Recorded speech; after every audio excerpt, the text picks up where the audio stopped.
Okay, this is lesson 1 for skill acquisition on the characteristics of skill and different types of skill. So the lesson objectives first of all. Hopefully by the end of the lesson you'll be able to identify the different characteristics of skill and then be able to describe the different types of skill giving sporting examples. So let's have a look at the characteristics of skill. If we were to define skill, it could be defined as a learned ability to bring about predetermined results with minimum outlay of time, energy, or both. So first of all, we've got to learn it. It's predetermined, so we've got a goal in mind, and we're not wasting any energy or time. Now, there are different characteristics that you need to know for the exam, and these can be remembered by looking at the term leg fact. So the L stands for learned, is where the performer works hard to perfect the skill. So they've worked hard in training to perfect the skill. It's efficient. There's a minimal use of energy, so they're not wasting any energy performing.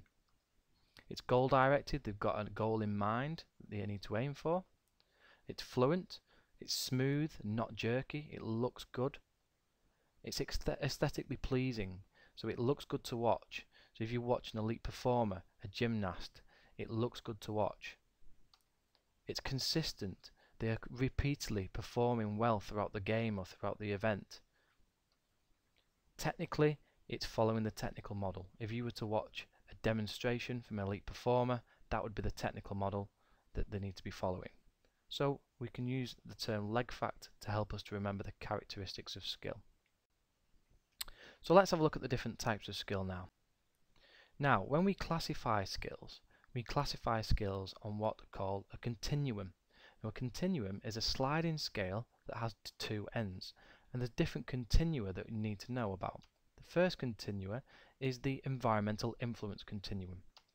So at one end we've got closed skills. Now a closed skill is performed in a predictable environment, so the environment is not changing. For example, a shot put. There's no opposition, there's no teammates to think about, the environment stays the same and it can be practiced repeatedly in the same environment. Whereas an open skill is performed in an unpredictable environment. So the environment is changing all the time, down to opposition, down to teammates. For example, a hockey pass. And it depends on where the opposition and teammates are and how hard and when to pass. Environmental influence. Extent of muscle use speaks for itself. It's looking at muscles that we use performing the skill. So a gross skill involves large muscle groups, such as a rugby tackle. Whereas a fine skill involves more intricate muscle groups such as a pushing table tennis or things like darts where there's not much body movement taking place. Okay, the next one is the control of execution. So this is who is controlling the performance. A self-paced skill is controlled by the performer, such as serving in badminton. They decide when to start the skill. Whereas an externally paced skill depends on the opposition. The performer has no control over the start and the speed of the skill. Returning a shot in tennis depends on where they have served or where they have played their first shot. Continuity, there's three parts to the continuity continuum.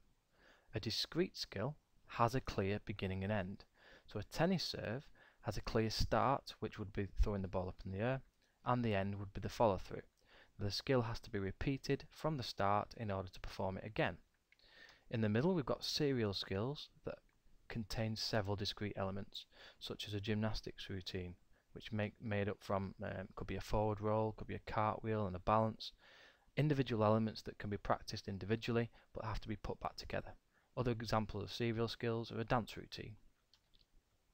And then continuous skills have no clear beginning and end.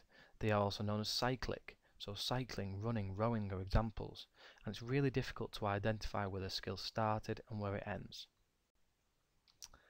Finally, we've got to continue, we've got organisation. So a low organised skill is easily broken down into its subroutines or its parts.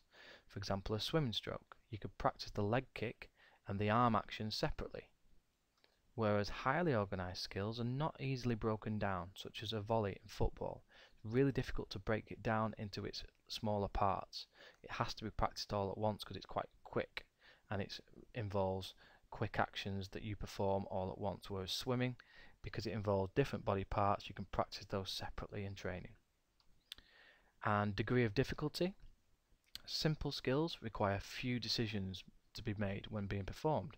For example, a forward roll, there's not much decision you need to make, there's no opposition, it's just a case of repeating the skill. Whereas complex skills, skills that require lots of decision making.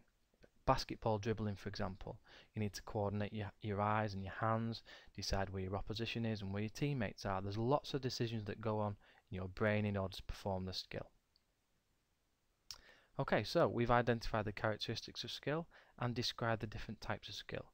You need to be prepared for the next lesson in order to give examples and be able to place these examples on the continuum.